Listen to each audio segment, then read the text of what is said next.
Hello দর্শক, সেই ছোটোবেলা থেকে দেখে যাচ্ছে ব্রাজিল আর্জেন্টিনা মানে হাই ভোল্টেজ ম্যাচ। শুধু এক দলকেই সেরা বললে চলবে না, ফুটবল দুনিয়ায় দু দলই সেরা। কোপার আমেরিকার ব্রাজিলের বড় বড় তারকারা না থাকার কারণে হতাশায় ভরাডুবি করেছে ব্রাজিল।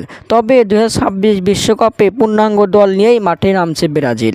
নেইমার সহ সেরা তারকাগুলো ফিরছে দলে। এদিকে 2026 বিশ্বকাপ আসতে আসতে আর্জেন্টিনার বড় তারকাগুলো হয়তো বিদায় নিয়ে নেবে। ইতিমধ্যে কোপার ফাইনাল খেলে দল থেকে অবসর নিয়েছে আনহেল ডি মারিয়া। এরপর শোনা যাচ্ছে মেসিও নাকি নিতে চান অবসর। 2026 বিশ্বকাপের আগেই বড় তারকাগুলো হারাতে পারে আর্জেন্টিনা। দর্শক, 2026 বিশ্বকাপে আর্জেন্টিনা থেকে শক্তিশালী দল হয়ে উঠলেও মাঠে খেলা হবে পারফরমেন্সের ভিত্তিতে। যে দল ভালো পারফর্ম করতে পারবে সে দলে তো সেরা হবে। দর্শক, সব কিছু ঠিক থাকলেও 2026 ফুটবল বিশ্বকাপে দেখা যাবে দু দলের পারফর্ম। দর্শক, আপনাদের মতামত কি? কোন দলকে আপনারা সাপোর্ট করেন? কমেন্টের মাধ্যমে জানিয়ে দিন। ধন্যবাদ।